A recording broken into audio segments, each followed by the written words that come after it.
the things that I've been teaching for 40 years used to be on the periphery. Now they're becoming central. Even what we're talking about in terms of the spiritual awareness, that was over on the side. That was in the forbidden book section. Right. That was in the weird book section. These the weirdos go to this section and they cover their books so nobody could see them. Right. And so that, and even the food was way over here. It was like weird people meditate. Right. You know, weird people eat vegetables only, or weird people, you know, and so I've seen it become more central in my lifetime. And it has to do with people becoming more conscious, but it also has to do with the fact that the producers, they know where the consumers are going. And so now they want to make money. Right.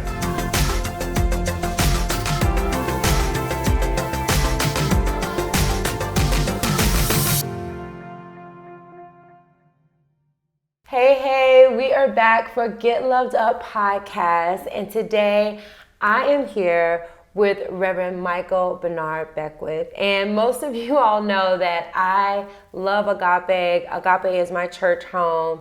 And the first time that I met the Rev, he was on stage, he was speaking these words of wisdom, and I was like, oh my goodness.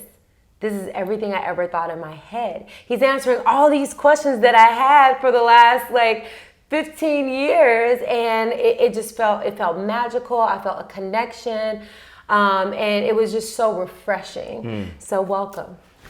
Thank you so much. I'm so happy to be with you. I'm just so happy that I took a chance to try something different and to go something that a place that wasn't traditional for me. Right. And that's kind of where I want to start with you. What was your upbringing? Did you start out with this insight that you have now, or how was your transition? When I look back over the course of my life, my parents brought me up to a degree at Methodist Church. Then I went to a congregational church.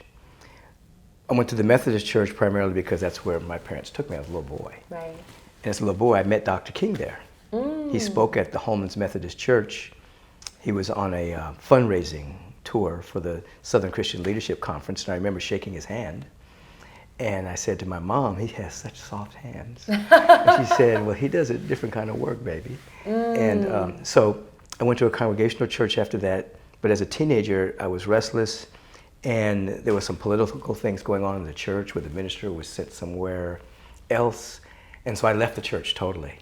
At that point, there was not a sense of congruence with me. Right. And I became more atheistic, agnostic, even through college. And matter of fact, me and a guy named Kenneth, when we were attending Morehouse College, we would go out and convert Christians to atheism. What? Yeah. Get out of here. Yeah. And because we had to study the Bible to do it. To blow the holes in it. Right. And so it wasn't until I moved back to Los Angeles after a couple of years at Morehouse and I was getting ready to transfer to USC, I was a part of a revolutionary organization. And I was in a meeting and someone behind me said, if you were to take over the world tomorrow, you and your crew, would the world be any different? So I looked around, there was nobody there. So we continued with the meeting, and I heard the voice again, but it was coming from inside. If you were to take over the world tomorrow, would the world be any different? So I looked around the room, and I could see every person that was there, and I said, wow, this guy has a big ego. This person's territorial. This guy always has to be right. I mean, I could see everybody's pathology. Right. And I said, wow, the world wouldn't be any different. We have this revolutionary philosophy. Right. But the world wouldn't be any different because we weren't any different. So I never went back to that meeting. Wow. The next week, somebody in that meeting shot somebody. They got into an argument and they shot somebody. Get out of here. But I wasn't there to go through all that legal thing that happened. Right. So subsequently, I enrolled in USC. I was a psychobiology major. And I continued to have these inner experiences, but I didn't know what it was. I thought I was suffering from some kind of pathology. Right. Hearing voices, seeing things, leaving my body, visiting my mom at her house, watching her cook. It was all I was like, what's going on with me? Anyway, make a long story short, I had a spiritual awakening in which I was killed in a lucid dream. It was extremely painful. Right. When I woke up, I could see that we were surrounded by this universal presence of love and beauty and intelligence. It was flowing through me, it was flowing everywhere, and I could see it in animate and inanimate objects. So so my life shifted to study what had happened to me. Wow. And then I remembered as a kid certain things that happened as a child that I kind of just put away in a little box because I didn't know what it was. Right. Then I realized that as a child I was open to these kind of experiences and insights, but I didn't know what it was. Right. And so all that came rushing back. Wow. And then my life took a whole different trajectory, changed, and I began to study and understand the Buddha, the Dhammapada, Jesus, Christ, the mysticism of Jesus, Zoroaster, Walter Russell. You know, it all made sense. I was reading the Upanishads, and I understood it. It's like I was remembering it all. And how old were you around this time? I'm probably in my early 20s. Right. You know, but it was all like remembering everything, and the letters would light up in the book. Wow. Matter of fact, I don't share this too often, but I was reading about the Atman presence, which is just like the Christ presence in you. And there was a word, Paramatman, which was an individual expression of the Atman presence. And that was my spiritual name for a while. I actually took on that name, Paramatman. Wow. And I had a little newspaper, a little newsletter, little insights by Paramatman. And I held that for a while, and then I let it go and just let Michael emerge. And when you say let Michael emerge, did you feel like during that time there was some shift back and forth in your level of connection with spirit and? Well, what it was, when I opened up that way, nothing was important in this dimension. I was wondering why people were scurrying around trying to make money. I was blown out. And so I was operating on a very high mystical awareness. Right. Working with people individually, healing people. As Paramatman. Right. And what happened, I had an insight that Michael, my incarnation as Michael, was not evolving. The Michael part of me. And so I had to embrace Michael and let Michael evolve. So all of the things that I needed to heal hereditarily or whatever I brought with me. So I was able to take the high consciousness, but focus it so that Michael could become Michael. Right. So, so when I look back over the years, I can see in the beginning I would be channeling this powerful energy, and then as I evolve, as Michael evolved, then it wasn't so much channeling; it was just who I was, just my higher self integrated into me. Right. So you have and to. what were some of those things that you felt like you had to heal from your? I had my primary issue was receiving. And so that it was tied into maybe not being good enough. So I was always overdoing things to make to be good enough. So there was a difficulty in actually receiving, whether that be love or whether that be just attention. I would deflect. Now I was a great giver, very generous, could circulate well.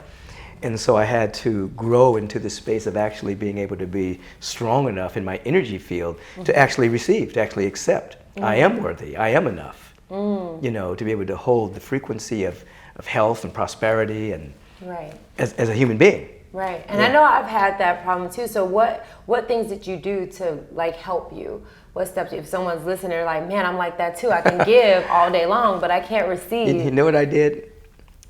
I had a garage where I used to live, and I put mattresses around the garage, the windows, the doors, and made it soundproof. And I would go into this garage every single day and work on myself. I did mirror work, where I would look at myself and actually command a sense of inner authority and self-love and appreciation. Or I would think about someone who I saw as an authority figure. And it could be somebody that was dead or somebody that was alive. And I would imagine them sitting them in a chair, and I'm in their presence. And so when that would happen, there'd be maybe a feeling of inadequacy would come up, or a feeling of intimidation. So while they were sitting there, then I would look at myself, and I would do it in three ways. I would say, I, Michael, am poised and confident and articulate and powerful. Then I would look at Michael. You, Michael, are. Then I would talk about Michael. He, Michael, is. So I would do it in three ways because we have those three perceptions. I am, you are, he is. And so I would work with all of those facets. And then I would do something called emotionally backed. You're really going back to my past now. That's so powerful, but I think it's because people see you now, and what I was really excited about, interviewing you, because I wanted to know the evolution. Yeah. Because I think a lot of people feel like it's unattainable. Not that they can be you, but to get to this higher level of consciousness, this biggest version of yourself. So I feel like knowing. Yeah, it's attainable for everyone. Yeah. In bite-sized pieces. So the idea is, you set yourself up for an insight, then you have to stabilize and integrate. So those are different stages.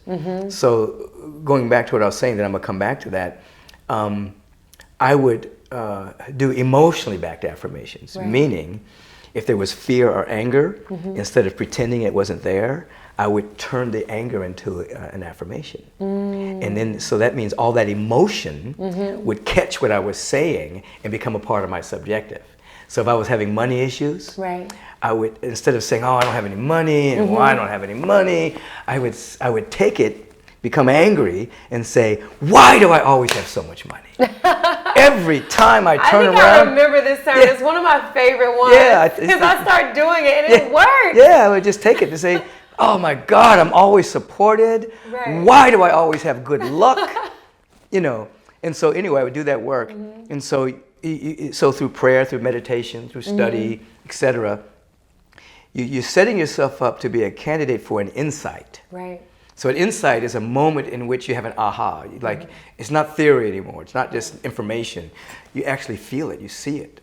And so once you have that insight, then you have to stabilize the insight. And you have to stabilize the insight, but actually walking in that vibration, creating habits. If I really loved and appreciated myself, if I really felt like all my needs were met, how would I walk? How would I act? How would I talk? Who would I be hanging out with? So you have to stabilize it, and then it becomes integrated. So powerful. It's just you. It's not like, one of my favorite statements is, you don't have to rehearse to be yourself. After a while, it's just you. You just show up, and this is who you are. So. That's so powerful. I feel like, saying that, a lot of people feel like, well, I'm an imposter, or this is not true. They feel like they're faking it, when they say fake it till you make it. And what do you have to say to that? Because I know it's real. It's like, for me, it's just positive, shifting the negative to a positive vibration. It's all frequency and vibration, and there's a part of the personality. See, people forget, personality comes from the word persona. Persona means mask. So we have a personality, and that's the mask that was forged as a reaction to whatever we were growing through. So if something happened to you as a child, you developed a certain kind of personality to protect yourself. Some people become funny, or become hard outside, or you develop certain personalities, but that's not who you are. There's an old English word that created the word character. The word character means the etch of God on your soul. So we all have the etch of God in our soul. We're the emanation of God. So when you're doing inner work, your personality might say, oh, I don't believe that. The ego moving through the personality say, that's not really true. I don't have any money. Or that's not really true. I'm not feeling that good. But that's the personality. But inside, your soul knows it's true. So what you're doing is you are basically extricating yourself from the personality focus, point of view, and you're coming more in harmony with who you really are. And of course it takes effort, it takes a little time. Your subconscious tendency starts to change, and then you realize, oh, that was just my personality. I can you might even have a memory of when you developed that. It's like, for instance, just pulling somebody out the top of my head, you think of Richard Pryor, and he talked about the fact that he'd be bullied And so on the way home, he developed the personality that would be funny. So before the bullies could get to him, he'd start telling jokes or make everybody laugh. Right. You know, so that was a reaction. But inside, there was still a level of, you know, not feeling good enough or whatever. But he had this personality. Of course, he made a lot of money with that personality, you know. But so the personality is our facade, you know. But underneath that is who we are as a soul, spiritual being. You see, that's what, so definitely, if you don't feel it, do it anyway. Right. Yep, that's what I learned from you. I'm like, do it anyway, be it anyway, dream it anyway, even when you're scared and even when you feel like it's not a reality. It is, and it starts within you. Right. And I think that was some of the most powerful things that you taught, is just like you have to believe it and you have to feel it. Feeling. On a deep level. How long have I been saying that? Oh, 12 years, I think. Right. Yeah, for me, it's been 40. When I first walked through the year. I mean, yeah, you've been saying it since I've been saying for years that it is in the feeling that provides the healing. You know, if you get to that feeling tone, then a healing is a revelation of what's already there. It's just been covered up by time and experience and perception and defense mechanisms and coping mechanisms. But as you begin to allow yourself to feel it, which is a practice. Right. You just take any part of your life in which you have a good feeling about it. Ooh, my heart's beating. Ooh, I can breathe. Right. I feel pretty good about that. And then you expand it into other areas of your life. Right. That you might be struggling in. Right. So is there a place where you feel like that, okay, I'm struggling in this place, and what are you doing to get past that struggle? Well, right now, you know, my dad just died, you know. I'm sorry to hear that. And he was the patriarch of the family. And we knew it was coming, but it's when it happens, it's still unexpected. Right. You know what I mean? It's like, and so while I was praying on Sunday, he was making his transition when I was praying for him. So I got the text right after the prayer, Dad just passed. And so there's an immediate business has to happen here. Right. You know, my brother has to rush over there, my nephew, we got to call, you know, the police, and coroner, you know, it's all the stuff you have to do. And then you go over there and he's not laying on the couch anymore. The big man's gone. The big man has left the room. You know what I mean? Yeah. And so there's a mixture of tremendous gratitude for what he gave me and my brothers and the family, you know, and a missing. It's in the same dynamic. Right. You know, not at the same time where it just floats like this.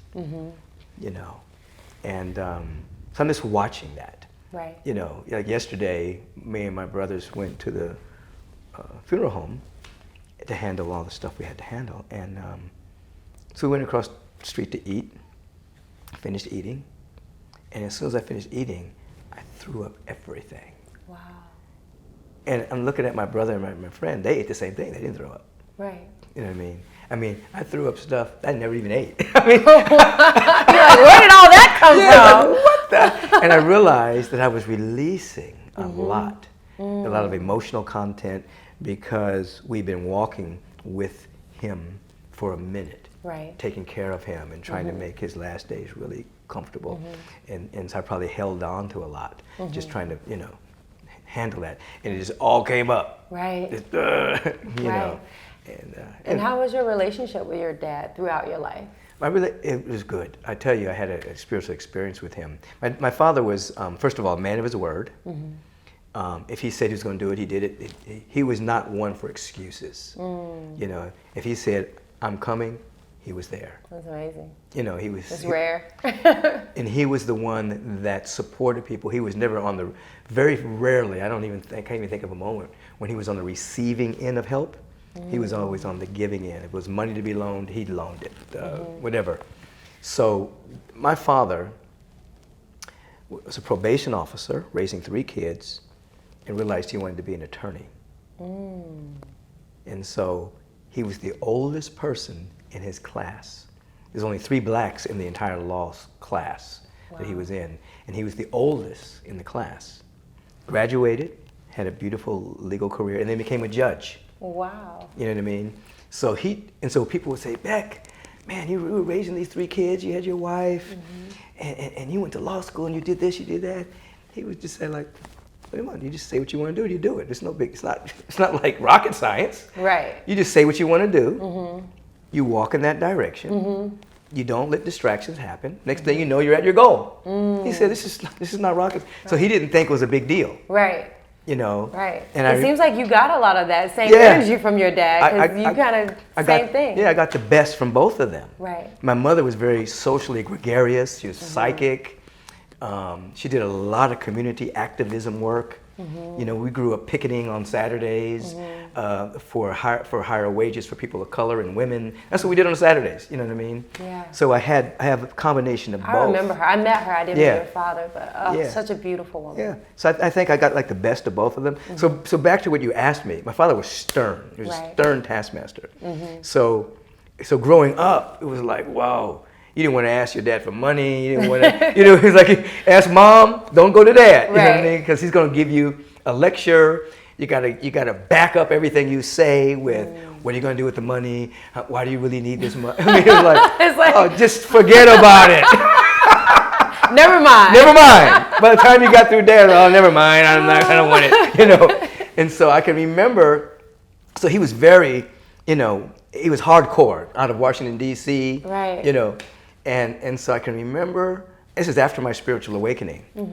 I'm sitting in my my living room, I'm doing prayer work, and I'm doing forgiveness work. And so I start to do this work, and I'm forgiving my dad from everything I'm thinking that, you know, how he didn't show up emotionally. Right. And all of a sudden, these tears started coming, but they didn't come out of my eyes, they came out of my chest. It was just all these tears. It was just, I could feel the energy.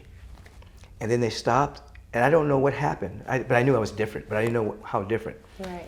So I lived across the street from my dad, that crossed and down the street. So I walked across the street, and he opened the door. And when he opened the door, I could see all this light around him.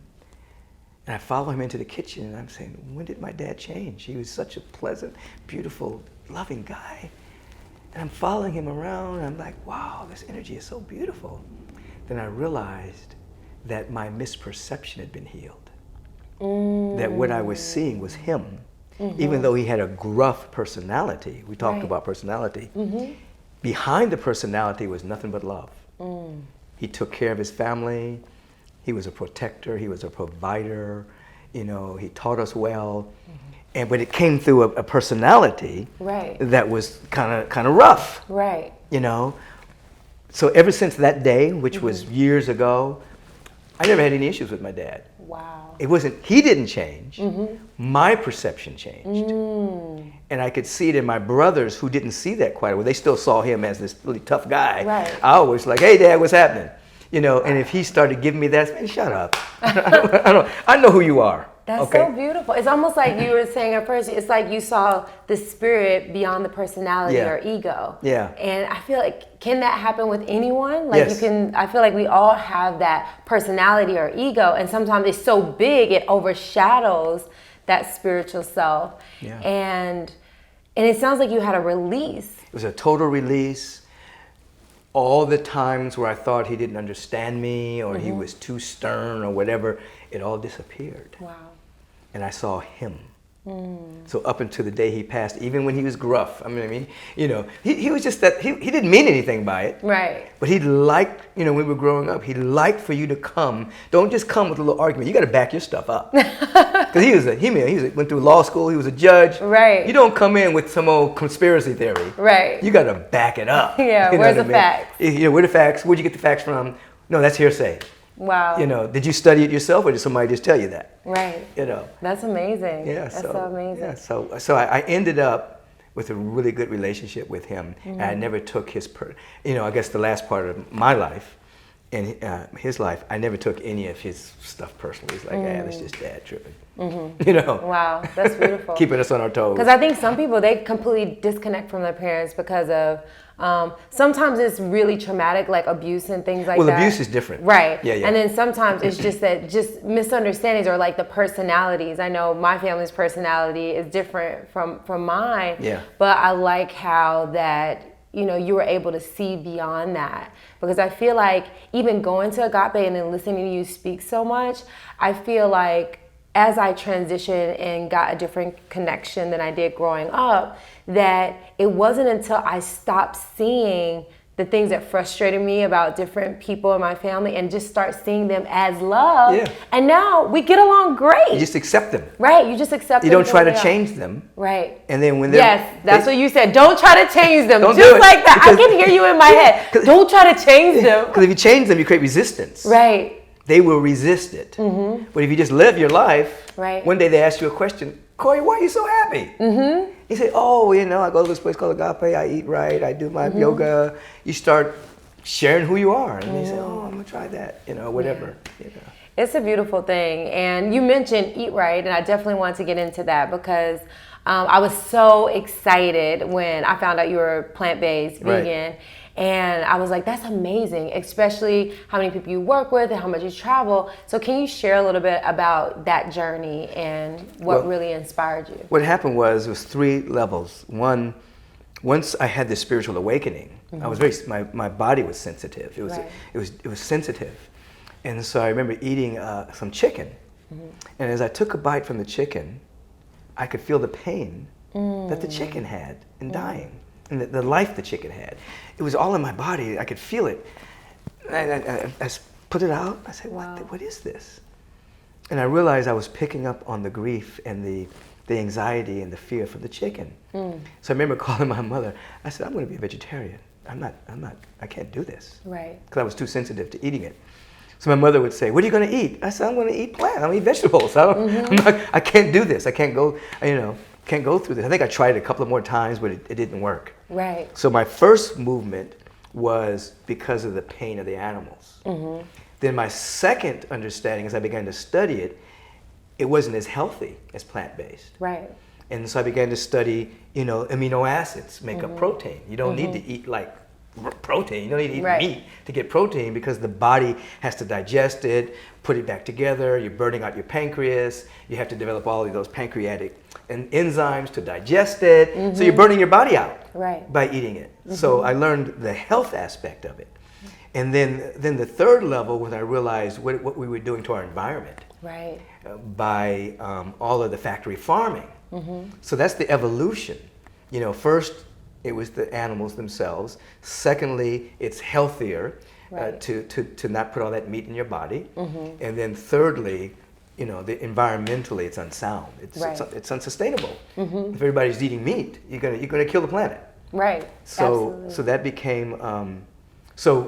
However anybody wants to learn about it, I can say, hey, this is what you're doing to the environment. This is what you're doing to your body. Right. This is what you're doing to the animals. Stop it. Right. And how is that? Because you're around a lot of people all over the world. You're speaking all over the world, traveling. So what have you come up against when it comes to being such? I know a lot of people say, well, if you travel, it's almost impossible. It's gotten better now because there's so much. I mean, you even have some of these taco places with vegan options. Right. You know what I'm saying? Yeah. I remember when I got started, I was flying somewhere and I ordered the vegan menu and I was sitting next to this woman who was quite obese. And so when they brought the meals, they brought her this big chicken dinner and they brought me like this little tiny salad. It was like, it was like small. And I'm supposed to travel internationally with this small little salad. Right. And she's eating this big chicken. And I said, wow, but we've come a long way now. Oh, yeah. Because now I can actually have a meal on a plane. I still carry my own supplements. I carry my own snacks that are healthy and try to hydrate and all of that. And then as soon as I land, I just Google, vegan restaurants near me. Absolutely. Favorite thing to type into Google. And then I find out where it is. Right. I know where my boundaries are. I mean, where they are, and that's where I hit. And I used to always fix a sandwich. And, avocado sandwich is the go-to. Get some avocados, some tomatoes, some onions, Right. And then I know that's going to sustain me on the plane till I get to where I'm going. And a lot of people, they feel like, okay, if I have that, I have my snacks, but the social aspect, I think that's probably the hardest thing for most of my community. Dating, relationships, and family meals like Christmas and Thanksgiving and things like that. How do you go through Well, my mother, we'd have Christmas at my mom's house and people were still eating chicken and whatever. But she finally adapted to who I was. And then she would have these greens, no meat. Right. This, no meat. Greens, no meat, right? Yeah. That's a Southern thing because they put fat, Everything. ham hock, bacon Right. in every vegetable. My mom's like, that's the flavor. You gotta have the flavor without the meat. No, greens with no meat. So the family's kind of adapted. You know what's interesting is that my kids were raised vegetarian. Okay, and then they went off and did their own thing. Now they're coming back. You know what I mean? My son. And they what supplement should I take for this? You know, so they're like supplementing, and my daughter has all kind of funny stories about me growing up. You know, Dad, I gotta take a test tomorrow. Oh, drink this green drink. Right. it has Coca-Cola in it for your brain or whatever. You know, she's a little girl. Right. And so they have all these memories of me, you know, bringing the good stuff to them. They did, and this conversation just happened, and they say we took all that for granted growing up. We didn't know how good it was. Right. You know what I mean? They drive by McDonald's and say, yeah, we're not going in there. You're not going to get us. Right. You know, we had them all hyped up not to eat that stuff. And now, you know, their foundation is coming back. Right. Even though they went off and did their own thing, you know, ate this. And then I'm not saying they're total vegans, right. but they're vegan-ish. But did you raise them as vegan or vegetarian? Or how did you establish? In the beginning, I was a vegetarian. Right. I didn't do cheese. Right. I was a vegetarian, and then slowly evolved to no animal products. Wow. Byproducts. And so with the kids, it wasn't that hard. You just let them eat what you ate. Yeah. Okay. Yeah, it was. You know, I mean, they got funny stories. You know? Yeah. Even now, they say they'll walk into a store and they'll say coconut pineapple juice, and they remember that used to be in the refrigerator all the time growing up. Right. Different things. So they had probably more difficulty with their peers because they'd go to school with lunches. Right. You know what I mean? And they'd be looking at all these bologna sandwiches and all that, and they're sitting up with a different kind of vibe. Right. And so they had to. You know, I was pretty rock solid in my thing. I didn't even care. Right. You know? And now that you see it's coming, you know, it's getting more popular, people are doing more restaurants, things are popping up. How do you feel, what do you feel like the transition? Do you feel like people are becoming more conscious, it's going to continue to grow? Like, I think that the things that I've been teaching for 40 years used to be on the periphery. Now they're becoming central. Even what we're talking about in terms of the spiritual awareness, that was over on the side. That was in the forbidden book section. Right. That was in the weird book section. These the weirdos go to this section and they cover their books so nobody could see them. Right. And so that, and even the food was way over here. It was like weird people meditate. Right. You know, weird people eat vegetables only. Or weird people, you know, and so I've seen it become more central in my lifetime. And it has to do with people becoming more conscious, but it also has to do with the fact that the producers, they know where the consumers are going. And so now they want to make money. right, so they got to do it. They got to you know, supply the demand. They got to supply that demand. So you can go to you can go to Death Row. And I used to call all of the fast food restaurant places. I call that Death Row. Death Row. You know, I'm not going to name the names, but you know all the places, all the hot burger, taco, chicken.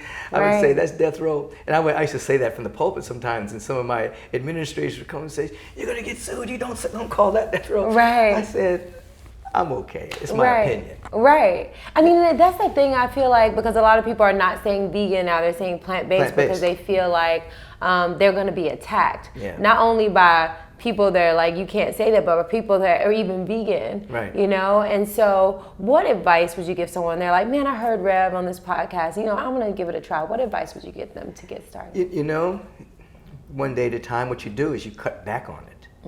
If you can remember when Barack Obama was president, and he and the Surgeon General changed the four food groups, and they said that the group should be made up of fruit and vegetables, and that the side dish should be the meat. And the Republicans went crazy. They said he was politicizing the plate.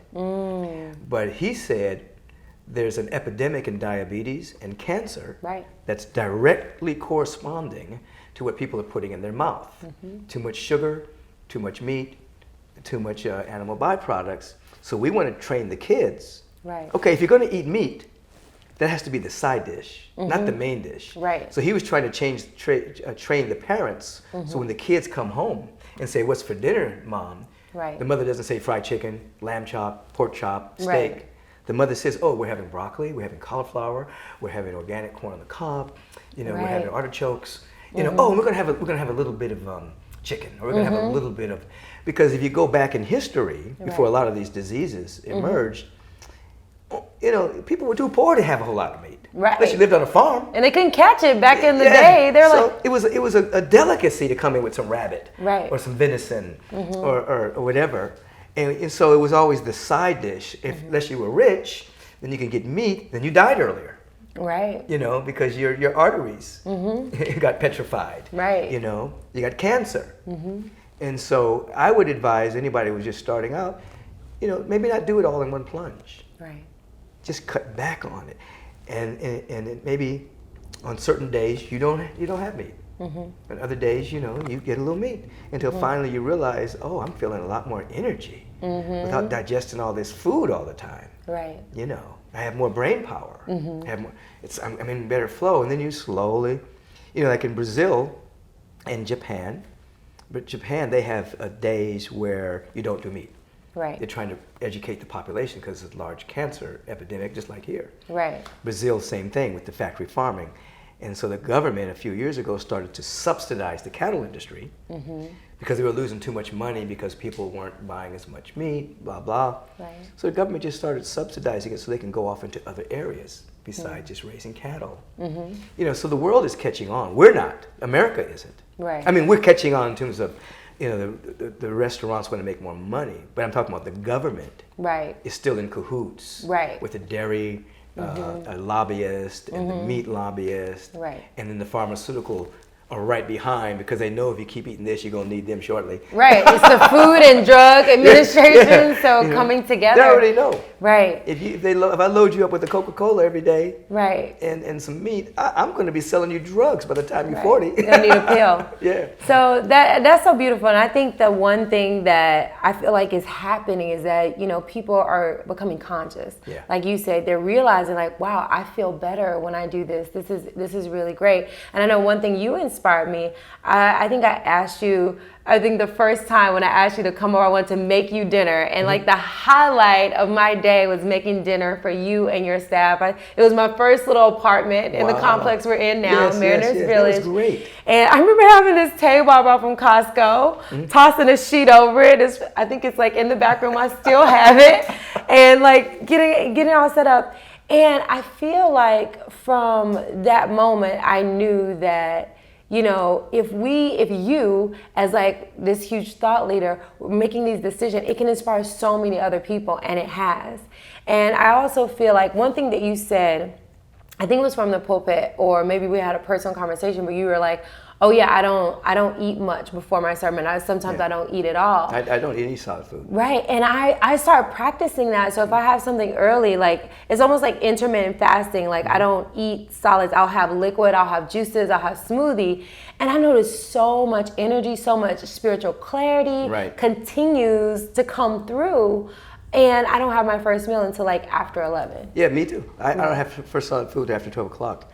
And that's probably my heaviest meal. But if I'm on a Sunday, I'm up at 4 a.m. Right. meditating, and then I have my first service at 7 a.m., the meditation service, the next service at 9:30, next service at 11:30.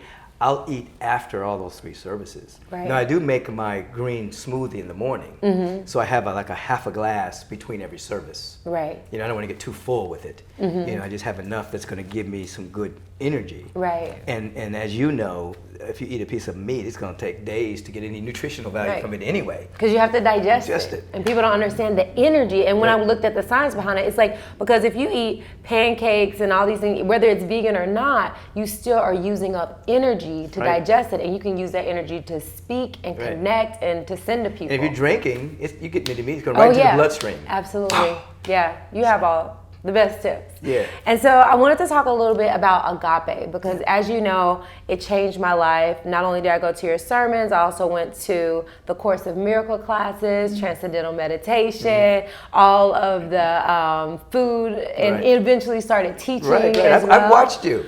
And how did Agape start, and how did it become such a huge inspiration in the world today? Well, after I had my spiritual awakening, I had dreams of a community. I was very young, and ultimately, I became a licensed spiritual therapist.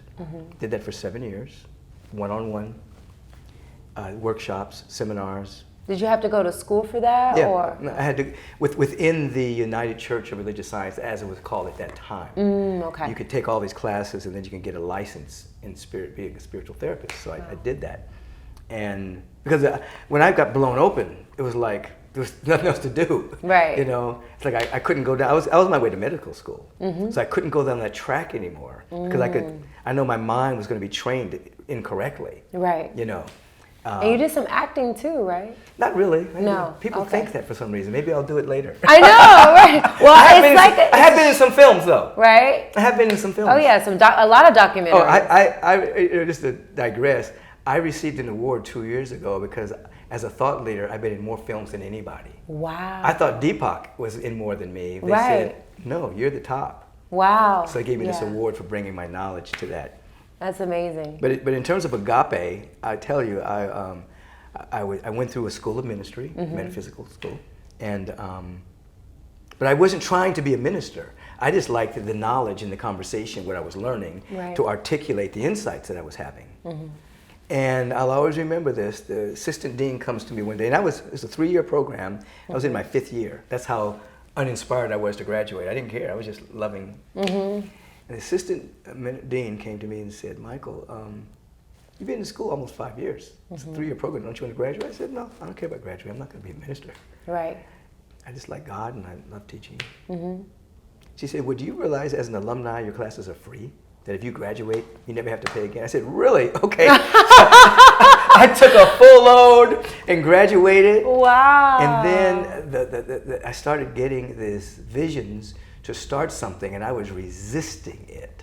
You know, I didn't want to be a public person. I was very inward. I loved solitude. I loved my long periods of meditation.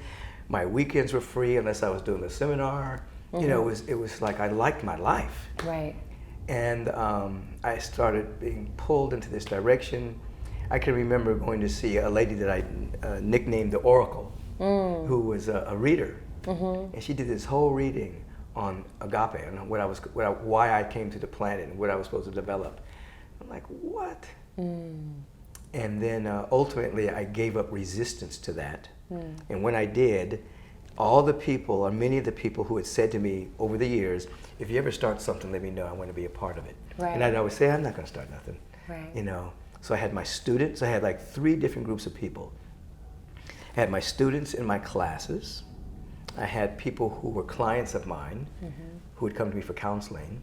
And I had, at the time, he's passed over now, Nirvana Reginald Morgan Gale. We used to do seminars together, and we had individuals who had taken seminars with us. It was called Agape Transformationals, by the way.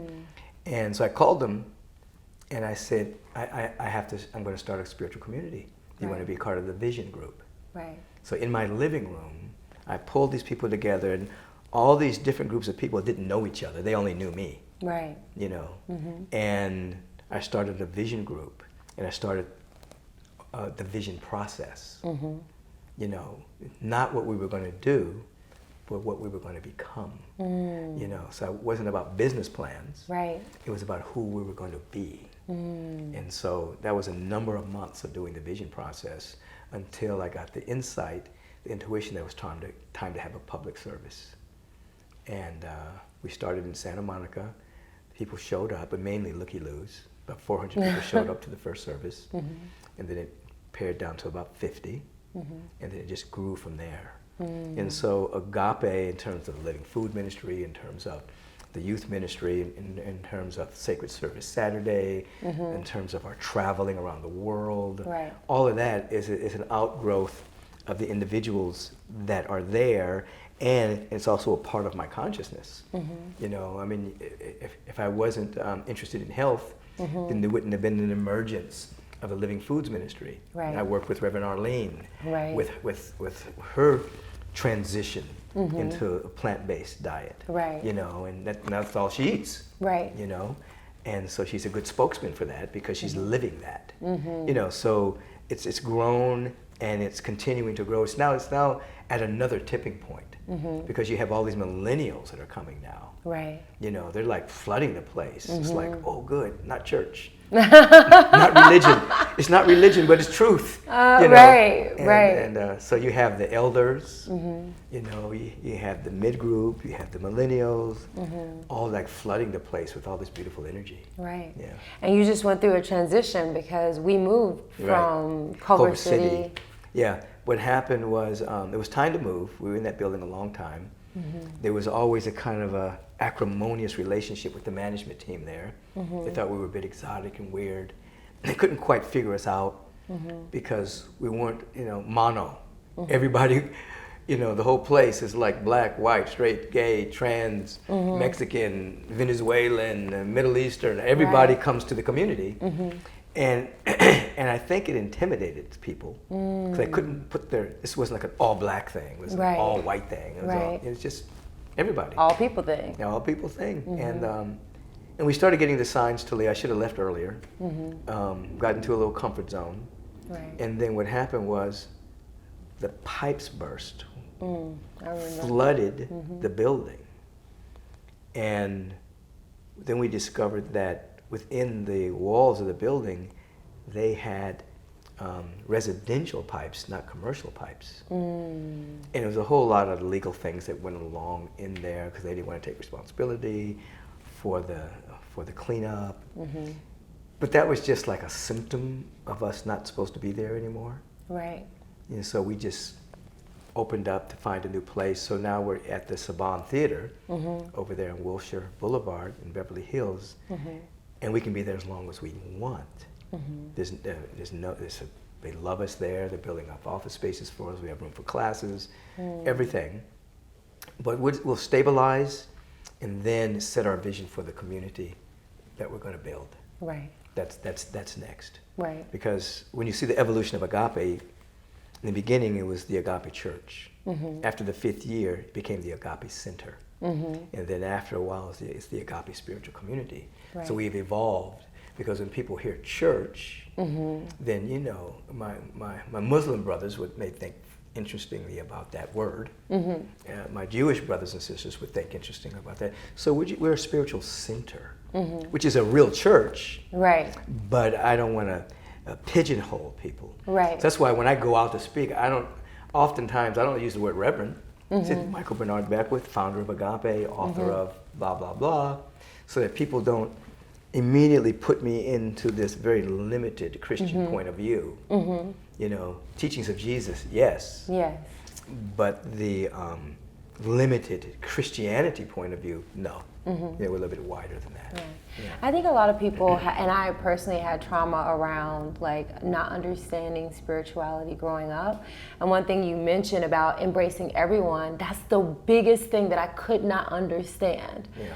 Why? And it never sat well with me. I was like, why does a certain group of people, why are they not welcome? Right. Why are they not as loved? Like that just never sat well with me. And then when I came to Agape, I was like, wow, it's not only is it diverse, as you said, but it's like there is no shunning of anyone. And like when you read the Bible, that's what it says, like everyone is welcome. People forget, even some Christians forget what Jesus said, Jews and Gentiles. He was Jewish. Right. You know what I mean? But he embraced everyone. He embraced everybody. Right. So it's like sometimes, and if you study all the scriptures, whether you study Dhammapada, the Bible, judgmentalism is not a spiritual quality. Right? I agree. You can study, say, where does judgmentalism in the Bible? It says, judge not. Right. You know. Right. So our doors are open, and because ultimately, your religion is a vehicle to spirituality and awakening. Right. It's not the end game. You know, it's the transportation to transformation. Right. So once you wake up, you can keep your boat if you want it, or you can say, I'm spiritual. Right. You know, like Dr. Howard Thurman, one of my mentors, a great Christian theologian, he's a mystic. He went to India, and one of the Indians said, I disrespect you. I have no respect for you as a black man. And Howard Thurman was like, why? He said, when you go, he was on a contingent, I think he was the only black in this contingent of Christians visiting India. He met Gandhi there. He said, because when you go back to America, and this was, 50s, you're going to have to sit in the balcony, or you're going to have to go to an all-black church, because you will not be welcomed into a white church. And you call yourself a Christian, and you're not even seen as a full human being.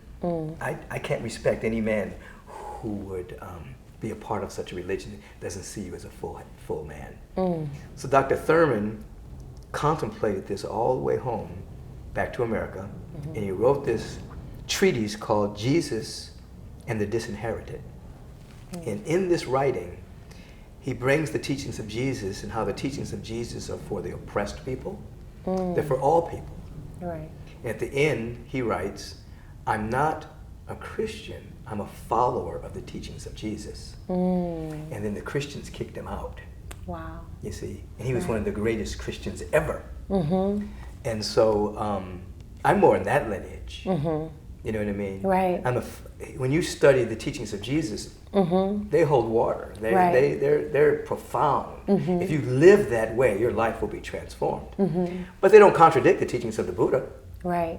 They don't contradict the teachings of Zoroaster or the great mystics like Walter Russell or Emerson. You know, they're all in that same river of unfolding. Right. Yeah. That same vibration of love. Yeah. Definitely.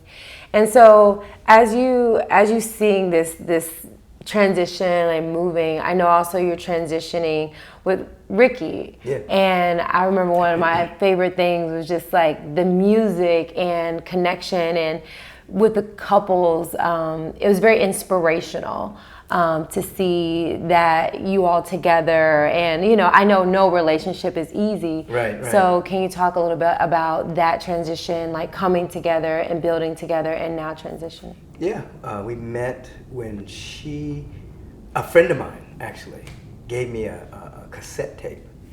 He said, I wrote this song with this girl. And I listened to the song. I said, the song's okay, but who's singing? And he said, why? I said, because I can hear something in her voice, and she has healing in her voice. And he said, man, she's not going to come to your church.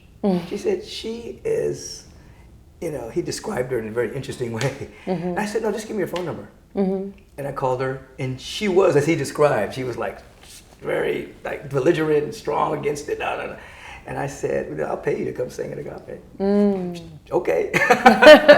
So anyway, it started off that way. She came and she would sing occasionally, and for a while. And then one time she started coming on her own, not being paid to sing. She just wanted to come to Agape, and she was having some difficulty in the marriage she was in.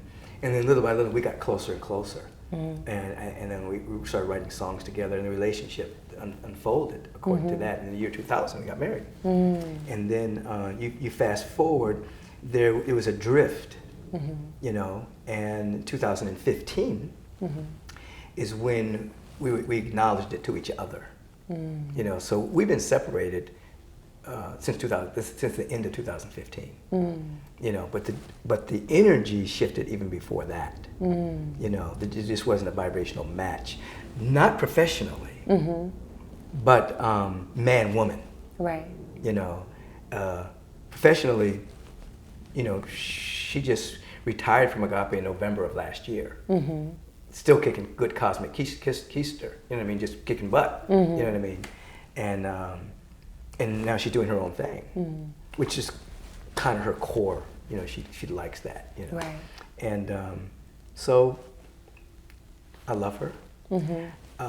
As time goes by, I think mainly of only the great moments and good moments is kind of where I live with her. And in my vibration, support in my vibration, want her to win. You know what I mean? That's kind of where I hang out with her. Yeah. And when it comes to holding space, because I know it's almost like you are like the father and mother of Agape. And so when that separation happens, like a lot of the community feel like, oh, like what? So how are you managing? Well, I had to do that inside of myself. And so when I remember going away for a month up to Big Bear to meditate and to write, and really got my spirit really retooled in a very powerful way a couple of years ago. And when I came back, I announced to the congregation that Ricky and I's relationship was changing. Right. And that I said to the congregation, hold us in prayer, which we're transitioning from one relationship to another. And I said to the congregation, now remember, if you're minding your own business, you'll have time for no one else's. So don't mind our business. Stay out of our business, and you mind your business. So the spiritually mature mind their own business and just hold us in prayer. The spiritually immature try to get in our business. What happened? What are you doing? You know, you shouldn't do this. Oh my God! You know, and so you can see the level of maturity just based on that one event. Right. You know what I mean? And basically, relationships, they're seasonal. Some last an entire lifetime. Some come and provide healings for each other, and then they're complete. So there's different levels of that. And you don't want to be too naive to think that everything is to last a certain way forever. I mean, you can grow and develop and unfold together, you see. Or you can be mature enough to realize, oh, this part of our relationship is over. Maybe it's business that's over and you're friends. Maybe you keep the friendship. Maybe, you know. And so inside here is where the management occurred. Once we realized that was it. You know, Ricky said, I don't want to be married anymore. You know, then there's, the movement of the emotions and embracing that. And then you got to surrender. You got to let go. You can't, I wish I woulda, coulda, shoulda. Can't live there. You know. So once it was like, this is, we're really doing this. Right. Then it was full acceptance of that. Right. You know, just full acceptance of, okay, that relationship is over, and that way. You know. And I never really had any, once I made that announcement to the congregation, I never really had any issue with the congregation. I think there were a couple of people, like one lady was in the choir, came up to me and she said, Reverend Michael, I love you, I don't like you right now. You know, I said, you minding my business? You know, right.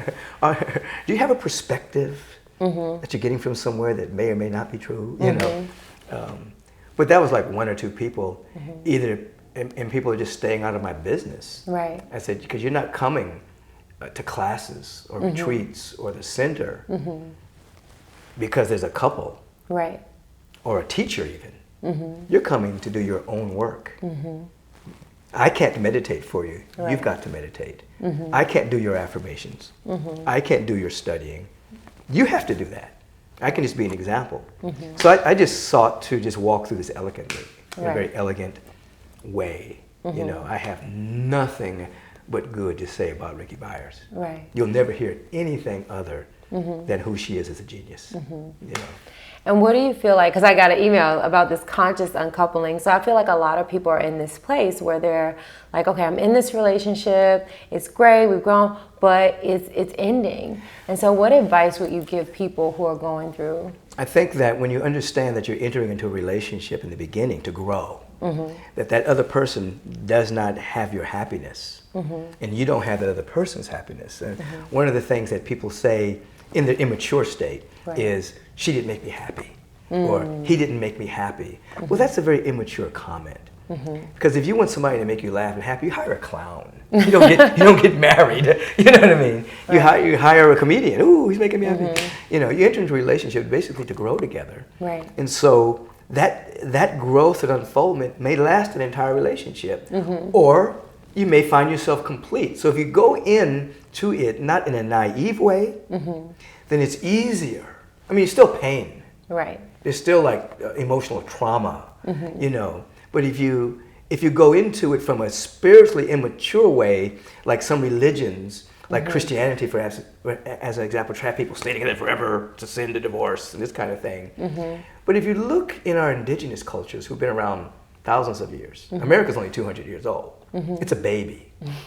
Okay, it has high technology, but the breadth of wisdom is not what's carried in like the Lakotas or the African communities, who thousands of years of being a community. You know, in some of the Native American cultures, you re-up every 7 years. You get married, have kids, whatever, and every 7 years you come together and you say, are we good? Do we want to do another 7?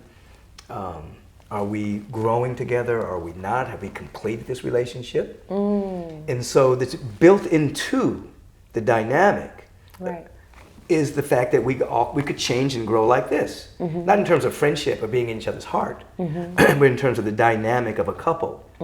In the African tradition, the same thing. You may have known of Malidoma Some.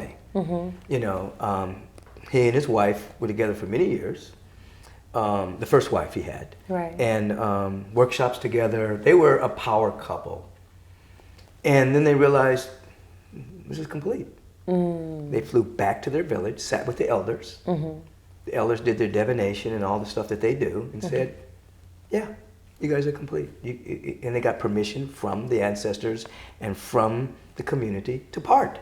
You know, and that was built into, you know, you don't enter into a relationship to break up. You go full on. And then you realize, oh, I've healed this area of my life, or this is over, this is not working, I can't live with this, whatever it is, then it may be complete. And then it's easier then to uncouple. You know, and so I think that, you know, the marriages that I do, built into the marriage are certain things, like you don't compare your relationship with anybody else's. You don't say to the other person, don't change. Instead, you say, we're coming together to change and grow. You know, you never, ever, if you're going through problems, tell somebody outside of your relationship the issues you're going through. It's immature. And a counselor, yes.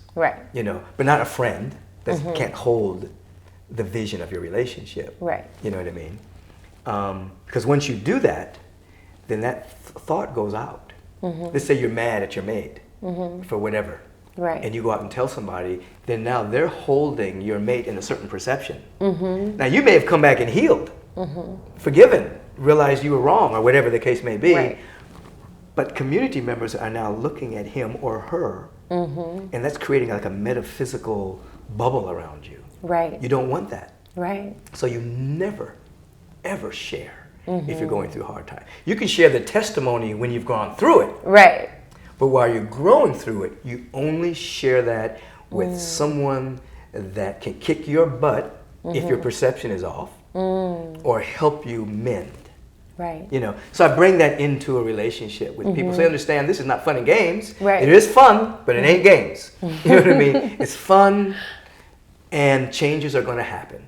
And the people that are getting married aren't going to be the same people 5 years from now, 10 years from now. It ain't like, you know, you're gonna be different, and you have to find out 5 years from now, 8 years from now, do these different people, would they get married again? You know? Some people have the re-ceremonies, they get married, they have a renewal, renew their vows. Because, I want to keep doing this. And some people are like, maybe not. There's nothing wrong with you, but we don't need to be together in this kind of relationship. You know, I was speaking to a woman, and you know, her and her husband got a divorce, but they still live together. Had a big house. They said, it's better for us just to be friends. You know, and she said, I said, well, how long are you and your husband living together? She said, about 13 years. Wow. I said, really? She said, hey, he's like the best roommate I ever had. You know what I'm saying? She said, but being married to him and the different expectations we had of each other, it didn't work. You know? So I think that people need to give themselves freedom rather than to have this rigid image of what it should look like. I tell people in marriage ceremonies, your relationship is not governed by the state. Right. It's governed by your state of consciousness. You know, and we're all growing. So Right. there's probably friends that you don't have now that don't fit with who you are today that may have been in your life 15 years ago. Absolutely. We're just different. It's just so different. Completely different. You know, you may have had relationships back then. They would never work now. Right. There's nothing wrong with them. They're not a bad person. Right. They're not evil.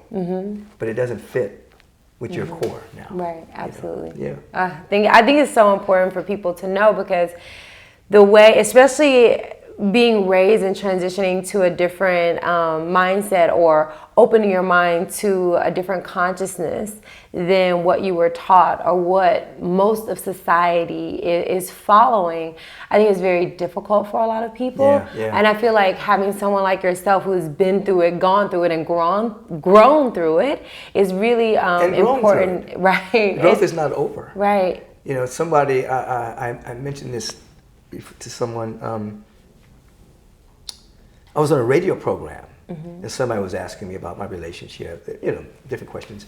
And they said, and I've been married, this is my second marriage. They said, well, you've had 2 failed relationships, and blah, blah, blah. I said, no, I haven't. I said, I've had 2 very successful relationships. I said, my first marriage was with my high school sweetheart. Right. We had 2 very beautiful kids. They have beautiful hearts, a great contribution to society. I got grandkids. I said, and I spent Christmas with her. Right. And her husband, with my kids. That's a very successful transition, very successful relationship. Right. I said my second marriage was with a musician. We wrote hundreds of songs together. We produced a lot of programs together, touched the lives of millions of people. Very successful. Right. Now, we're not together in an intimate, romantic way anymore, but that was a very successful relationship. I said, I will let no one determine my narrative for my life. Absolutely. You know, my narrative, I had 2 very powerful relationships with 2 very beautiful women. I'm very happy about that. That's so beautiful. I think that perception is one. I feel like if you can look at it, like you say, your personality, you can look at like the negative and all the bad, which I think most people do, especially when they leave a relationship. Right. Or you can look at all the good. Yeah. And I think that is some of the most powerful things that you teach, because it transitions not only in relationship, but in life and in jobs. Like, you can look at all the negative things, or you can look, does the good outweigh the bad? Right. And if I want to keep with the good and the good outweigh the bad, great. If not, there are other options. Absolutely. And I feel infinite possibilities. Okay, so I have a couple questions that I like to ask. And one of those is that if you were to have a different occupation that you would be just as successful and praised as, what would it be? Oh my God. I remember a number of years ago, I realized I had no other skills in life. The only skill I had was, and this is not, is going in and having a strong connection with the presence, and then allowing that information, that transformational knowledge to flow. I said, well, if I wanted another job, I couldn't do anything else, because I've lost a lot of things. But if I could have another profession, wow, what would that be? Well, it's too late for me to be the point guard for the Lakers. So whatever it is, you're going to be the greatest. Whatever it is, the divine law is going to make it happen for you. You'll be just... Probably at this stage of my development, I like what I do. I get to work with all kinds of people. I probably may want to work somewhere in the United Nations as a peace broker, mediation between heads of state, so that we would dissolve some of the conflict before it leads to war. That's powerful. Oftentimes individuals, they need to learn how to see things from each other's perspective. Just like in intimate relationships, nations need to do the same thing. And that might be a profession I could kind of feel good about, or I would just like to be a philanthropist, because I would like to fund the organizations that are on the ground, actually building the kind of world I want to live in. Whether it's building the schools that are necessary in the inner city and around the country. People always talk about going to Africa and building schools or other places, and I think it's necessary. But we also want to do it here. Right. And we have a couple. What are some of your top philanthropist outreaches? Because we do a couple at Agape, but there are others that you support. So what are some of the ones? Can we share? Well, we support the village in Sri Lanka, Sabodya movement, and that was brought into being by his name is A.T. Ariyaratne, and he ended the caste system in Sri Lanka. He was one of the guys he was a teacher in high school, and the untouchables weren't supposed to sit next to those who were the touchables. Right.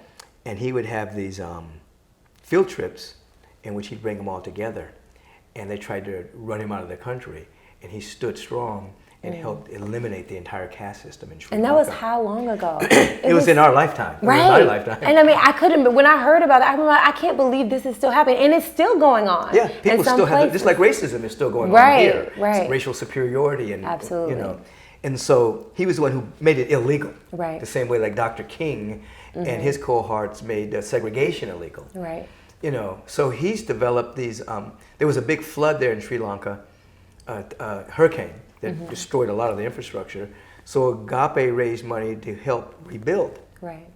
And so he built all these villages, but in the village, that you have a Buddhist living next to a Christian, living next to a Muslim, living next to a Buddhist, living next to a Christian. So he didn't allow it to go back to where it was before, where all the Muslims lived over here. And and then they have a council where they meet every week to discuss how to handle certain issues with the plant, because he's a vegan too, plant-based, how to grow the vegetables, blah, blah, blah. Right. So he's teaching everybody to live together. So we love supporting that. You know, we were the first organization to be in Haiti after that big thing that happened a number of years ago, the big earthquake or flood or something. Agape, trucks went in first. You know, it was all miraculous. Right. We beat the United Way, we beat Red Cross, we helped build Hope, this hospital that was, So we have a team through our Global Works Ministry that deals with like emergencies. Right. And what she does, that particular minister, she vets organizations that do this, because we can't do everything, but we can help fund those that do it. Right. So, because there's a lot of fly-by-night organizations that most of the money doesn't go to where it's supposed to go. So she vets the organizations. So by the time the Agape congregation is giving us money for that, we already know the organization that's really going to do the good work. You know, Right. so we're there through them. You know, so we have that. We have. I mean, I guess we've been in India. We've built schools in India. We've helped build schools in Africa through Cynthia Kersey's organization. We're just, wherever we can help, we kind of rise up. It's amazing. Yeah. I love it. And if you could give some advice to your 14-year-old self, what advice would you give? You know, well, I think I took that advice. Keep on going. Don't ever give up. You know, I would tell that to everybody. Whenever you hit that wall, just do not give up into a complacent comfort zone. Because eventually the universe is going to, through its law, it's going to open something up for you. Right. So if I think back to 14, he was junior high school. He was. I was in junior high school. Okay, so I'll tell you, I was the fastest in the school. I broke the record for the 220-yard dash. Wow. It was we were a minority at the school, black people, and we had to develop a philosophy to survive. And that philosophy was, we were the superior people. Why? Because we won all the athletics and we got all A's. So so it was a defense mechanism, of course. Right. But to fight against the onslaught of racism, even from some of the teachers. I remember when I was in junior high school, we had to write a composition about our future. And I wrote that I was going to go to USC, I was going to do this and that with my dad. And I got a C on it because I was dreaming too big. Get out of here. Yeah, the teacher, who was white, said that that dream was not for me. Wow. Can you imagine that? No. And I eventually went to USC. You know. Right. And so we had to deal with that. We had to develop certain philosophies just to stay protected from that racism. So one of those, me and my friends, I'll say their names, Arnold Hyman, Meredith Seals, brilliant guys, developed a philosophy that we were the superior people. Right. So we would in biology, we would ace it. And then we would practice and go out and win in all the sports. Right. You know what I mean? Absolutely. So I would probably tell that guy to keep on going. That's beautiful. You're going to be some bumps in the road, but right. don't let them beat you down. Absolutely. And I think that's kind of what's happening in what we're experiencing now. I feel like as, Trump is president and all of this racism that's always been there. And if you've experienced it, it's always been there. And if you travel as much as you do and I do, it's never been anywhere. But I feel like for some people who are kind of in the dark, they're starting to realize, all of the microaggressions and all of the things that are happening. And I think a lot of people are trying to figure out how to deal with it. I feel on one side, people that were kind of blind to it, but not necessarily racist, are trying to figure out how to be. And I feel like a lot of people who have been experiencing it and really kind of accepting it for so long are like, you know what, I'm not going to accept this anymore. I'm going to speak out and I'm going to stand in my power. So with that happening, what is your advice because like you said, Agape is so full of all types of people. So how do you help a person that's going through that shit on both sides? Yeah. Well, the beautiful thing about number 45 is that he's basically allowed for the dust that had been accumulating under the rug to be seen. It's been swept away for so long. Right. And people have been thinking that because certain laws have come into place over the years, that there was no issue. Right. But people don't understand that the narrative hasn't changed. Like when the first African arrived on the shore as a forced immigrant, a slave, they were deemed inhuman. They had to justify treating people that bad, so the African's only 3/5 human or whatever the case may be. So then the law changed, slavery was abolished, but you had segregation, you had Jim Crow. Right. Narrative was still the same. We're not human. Laws changed, segregation's against the law. Law changed, narrative stayed the same. Then you have police brutality. As an example, in Portland today, blacks make up 4% of the population. They're pulled over 56% of the time. They're only 4% of the population. It's bizarre. But they're stopped. Are we that bad of a driver? Right. And so the laws are changing, but the narrative has to change. Right. So the narrative, it's in the Constitution, is that all men are created equal. Right. We weren't considered men back then. So the work we're doing is shifting the narrative so that everyone knows, regardless of your gender, sexual orientation, color of your skin, that underneath we're one spiritually. Right. So because 45 has allowed this to surface, that's part of I call him an evolutionary trigger. That because of him being in office, nothing's hidden. He just says what's on his mind. Mexicans are thieves and robbers and rapists, you know what I mean? Charlottesville, there's good people on both sides. No, there's not good people on both sides. If you're a racist, you're not a good person. Right.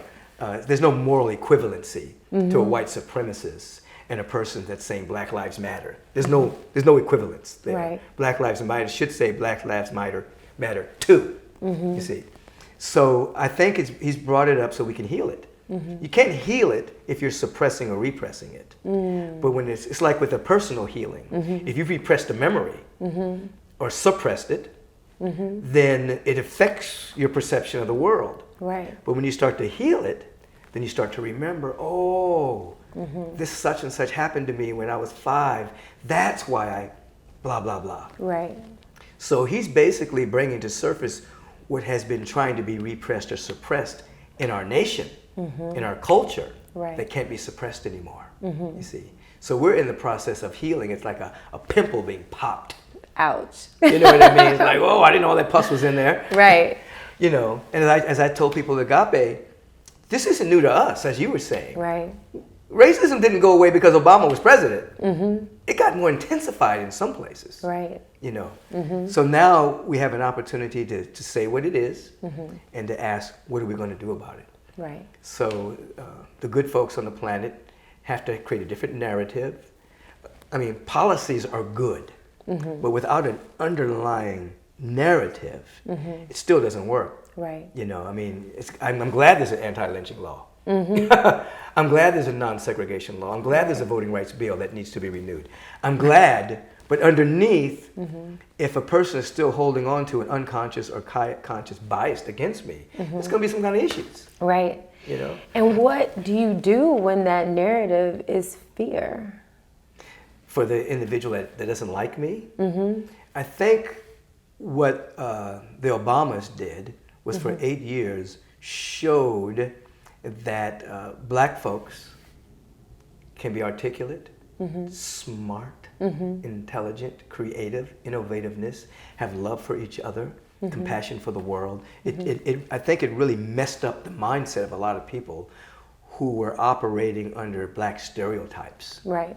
Lazy, thieving, whatever. You know, so I think that more and more they're seeing that just like in any race, Right. you have people that have high levels of integrity, and you have people that have poverty of the soul. There's no one has a monopoly Right. on poverty of the soul because of the color of your skin. What happens is we have less opportunity, because if you fill out an application and it says Shanae Jones, that application is not going to be read for a job. That's so sad. You know what I mean? So, Right. let me put this over here. Brenda Johnson. Yeah, let's see what she looks like. You know what I mean? Right. So the racism is still there. But the thing about it is, you know, the African on this continent has successfully moved to the top of every single aspect of our culture. Music, athletics, education, technology, food. We keep on breaking the ceiling so that there's something about oppressed people that just creates an opportunity. Right. You know, where there is none. And so I would invite all good people to not bury their head in the sand, but actually ask the question, what is it that's mine to do? You know, in other words, if a white person is saying, what is it that's mine to do? You would look in your life. Do you have any friends outside your own color of your skin? You ever go, now I'm not talking people you work with. You ever go to dinner with someone that doesn't look like you? That maybe comes from Mexico? Or Africa? Or Venezuela? Or Guatemala? Or, I mean, do you have any friends outside of your own little niche? Now, if you don't, then it's high tide that people reach out. You know, it was Dr. Thurman that said, it is impossible to love humanity in general. You can only love humanity in particular. In other words, it's an abstract to say, well, I love humanity. But if you don't have humanity as your friend, if you can't say, oh yeah, this friend, yeah, she's gay, she's cool. You know, he's black, he's cool. We go to dinner together. Right. You're not really doing nothing. You're just in your own conclave, your own little silo. Right. Saying I love humanity, but it doesn't mean anything. It's just abstract. Right. You know, so Agape came into existence so that people could collide and love and debate and work together and pray together to actually see we really are one. Wow, it's beautiful, and I love it. And so, last question. Right now, what are you most excited about that you're working on?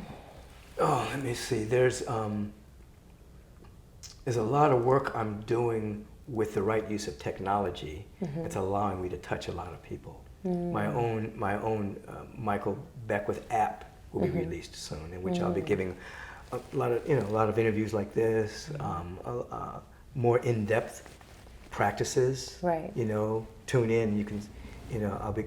So I'm really excited about that. I'm excited about that will be placed on something called the Land, which is your own digital equity that you can own. I'm gonna turn you on to it. In which all of your social media will be in one place. People won't have to go from Facebook to Instagram to Twitter. It's gonna be in one place on Koya's Land. It's beautiful. So when they go see you, they can go tut, tut, tut, tut, tut, tut, and then they can see who you're connected with. You know, so I'm excited about the right use of technology because it allows me to touch people that I'll never get a chance to meet. Right. Because they're all over the world. Just like my live streaming. That's beautiful. You know, most of the congregation of Agape is actually around the world now. And the thousands you see on Sunday are the minority of the people that are around the world tuning in. So I'm very excited about that. I got a new book coming out called Take Back Your Mind. Ooh, I can't wait for that. So that'll be out in a few months. And, you know, I kind of wake up with a lot of enthusiasm. You do. Absolutely. So I'm excited. I'm excited about the book. I'm excited to learn more about the land and like the online because I agree. I feel like that connection is amazing. And even moving to California and finding Agape and all of the diversity there, it opened my mind. Yeah. It helped me learn to love not only myself, but so many other people. Yes. And I feel like that's why I think traveling is so good and important for people because you can't, if you don't get out of your bubble, you only know what's in your bubble. But when you travel, you experience. And it's a shame that less than 12% of the population have passports in America. Can you imagine? Wow, no. I found that was when George Bush was being elected president or selected because Gore actually won. I mean, if you actually counted everything. Right. But little known fact, fun fact. Right.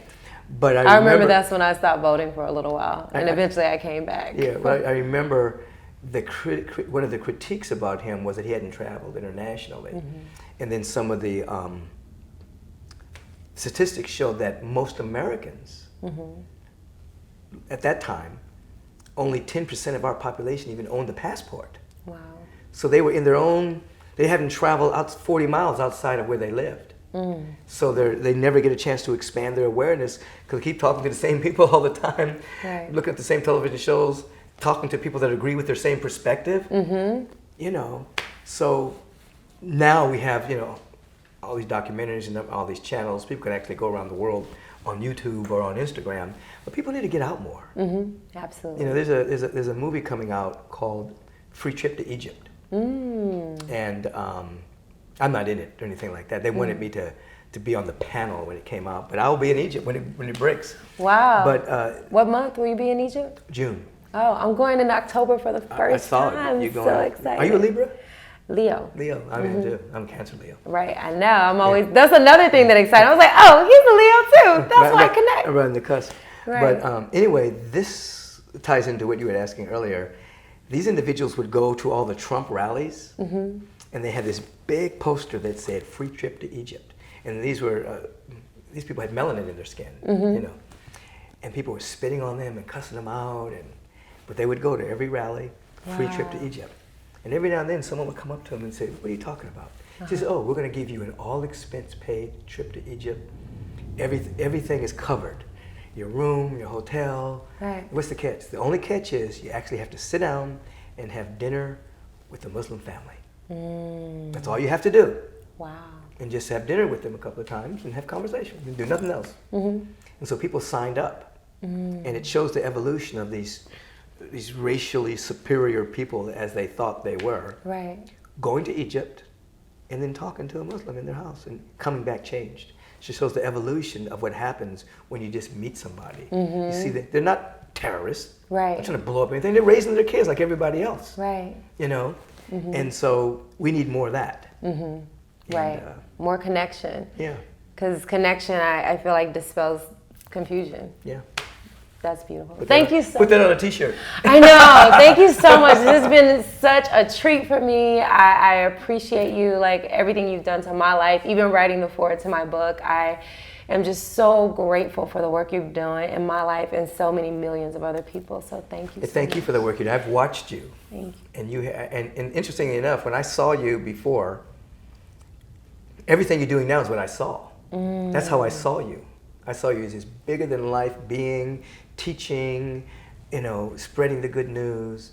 I see things, I see the potential before it happens, but for me, it's always happening already. So that's why I've always related to you the way I've always related to you, like this is what you're doing, this is who you are. Right, thank you. And you're now like, but you're just getting started. I love you. That is how I feel. I feel Yeah. like what you said, like I keep having a spiritual awakening Yeah. to a whole nother level. Yeah. And then once I think like, wow, this is really awesome, it's like a whole nother level waiting. That's right. To be experienced. It is. So I have a question that I ask everyone, every show. How do you get loved up? I think right now, when my family comes together, there's like with my father and mother leaving, there's a closeness that's always been there, but now it's becoming more obvious. It's like it's filling in the gaps of where they left off. Right. Loved up that way. I love the beach. I need to get there more often. I have a power spot that I've gone to over the years. And I'm talking even before I started Agape. I would drive to the spot, take off my shirt, tie, suit, and all that, and just breathe in the negative ions from the ocean. Wow. And just get loved up by Mother Earth, by Mother Nature. I love all of nature. Right. You know, that's kind of, I let nature love me. That is amazing and beautiful. Yeah. And thank you for all that your life is all loving yourself, loving others, loving the planet. Yeah. And that's what Get Loved Up is all about. So thank you for all your inspiration. We're going to throw some love at the people, make a little heart, throw it out to them. Bye. Peace and blessings. Peace and blessings. AgapeLive.com. Oh, gosh. Please share with the people all the places they can find you. Well, you can always AgapeLive.com. go to AgapeLive.com, AgapeLive.com, or MichaelBernardBeckwith.com. See what's happening. You can live stream. You can see Koya in the audience. Get loved up. Get loved up. AgapeLive.com.